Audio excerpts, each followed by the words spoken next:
Hello, I am Rhiannon Wiley, Secretary General of MY-MUNOFS 3, and today I'm going to tell you how to stimulate debate. Now, as a chair, sometimes when you're in debate, you might face a problem where all of a sudden you have no speakers, no one is raising their placards.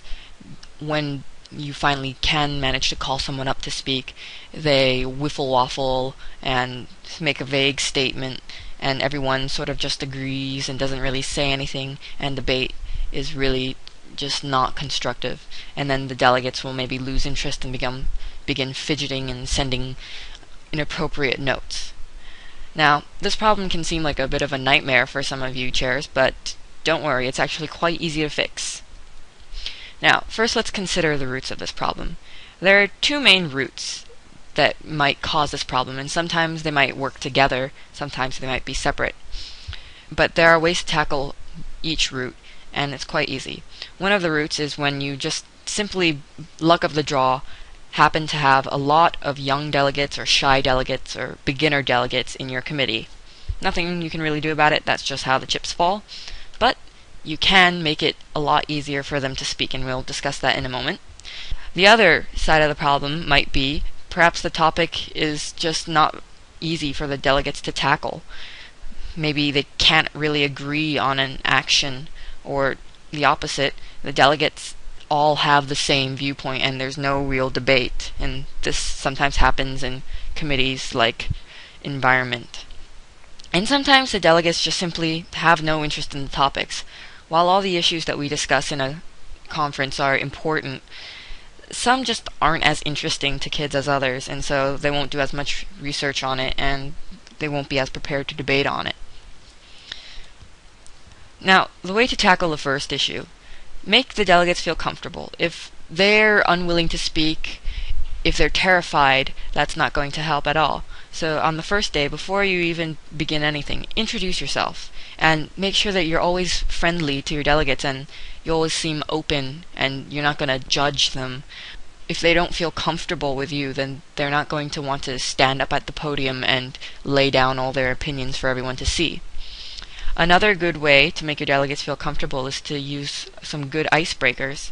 Now, these can really be anything as long as they don't take up too much time or resources. For example, you might just want to ask the delegates to turn to the person next to them and ask them a couple questions about where they're from, how many siblings they have, their hobbies. You might, for example, tell the committee that no one is allowed to smile for 5 minutes and then start telling them a couple of jokes. Really anything as long as it gets them comfortable with each other, not so that they're silly, but just so that they feel like they can speak in front of each other openly. Remember, you should always remind delegates of the importance of debate. That's the whole purpose of coming to an MUN conference. If you don't debate while you're at the conference, then why did you even come? And if you can't pass a good resolution if you don't put it through some rigorous debate. You should always encourage constructive note passing and amendments. Tell them as much. Send notes to delegates asking them if they have any issues with the resolution at hand, and if so, tell them to make an amendment. You can ask them if they have an issue, if they have something in mind that they want to discuss but they're not quite sure about it yet. Tell them to discuss with some other delegates and then come up with a speech. And another really good thing to do, which can usually liven up debate, is to target key delegates and politely request them to speak. Now, these key delegates don't have to be the delegates of the countries that are super important to the issue. It can be the delegate that has nothing to do with the issue, as long as it is a delegate that's willing to speak. And usually if they go up and they make a speech, maybe ask them to be a little bit controversial.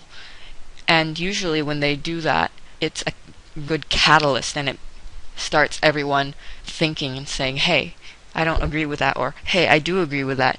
And then everyone starts to want to say something, and that will really clear up the problem very quickly. Now, how to handle a deadlock. Sometimes the topic is just really hard to handle.